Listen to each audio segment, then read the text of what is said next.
18वां अध्याय गुणनिधि को मोक्ष की प्राप्ति। ब्रह्मा जी बोले, हे नारद, जब ये समाचार गुणनिधि को मिला तो उसे अपने भविष्य की चिंता सताने लगी।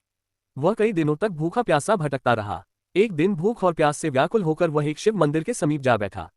उसी समय एक शिवभक्त अपने परिवार सहित पूजन सामग्री लेकर वहां आया। उसने विधिपूर्वक भगवान शिव का पूजन किया और नाना प्रकार के पकवान शिवलिंग पर अर्पित किए। पूजन समाप्त कर वे सब चले गए। भूख से विवश गुणनिधि ने उस भोग को चुराने का विचार किया और मंदिर में प्रवेश किया।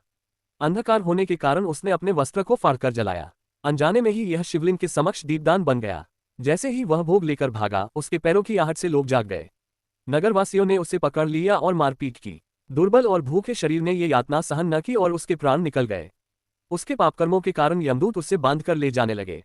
तभी भगवान शिव के पार्षद वहां प्रकट हुए और उसे यमदूतों के बंधन से मुक्त करा लिया।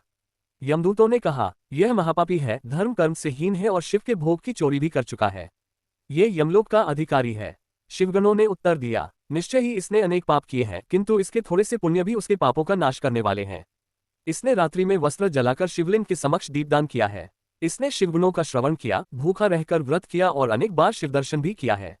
अतः ये शिवलोक का अधिकारी है। ये सुनकर यमदूत यमलोक लौट गए और यमराज ने भी इसे स्वीकार कर लिया। तत्पश्चात शिवगण गुणनिधि को लेकर शिवलोक पहुंचे। कैलाश पर भगवान शिव और देवी उमा विराजमान थे। गुणनिधि ने उनके चरणों में प्रणाम कर अपने समस्त कर्मों के लिए क्षमा मांगी। भगवान शिव ने उसे क्षमा प्रदान की। शिवलोक में कुछ समय निवास करने के पश्चात वह कलिंग देश के राजा अरिंदम के पुत्र के रूप में जन्मा और आगे चलकर प्रसिद्ध हुआ। हे नारद, शिवजी की थोड़ी सी सेवा भी अत्यंत फलदायी होती है। जो कोई इस गुणनिधि के चरित्र को पढ़ता या सुनता है, उसकी कामनाएं पूर्ण होती हैं और वह सुख शांति प्राप्त करता है।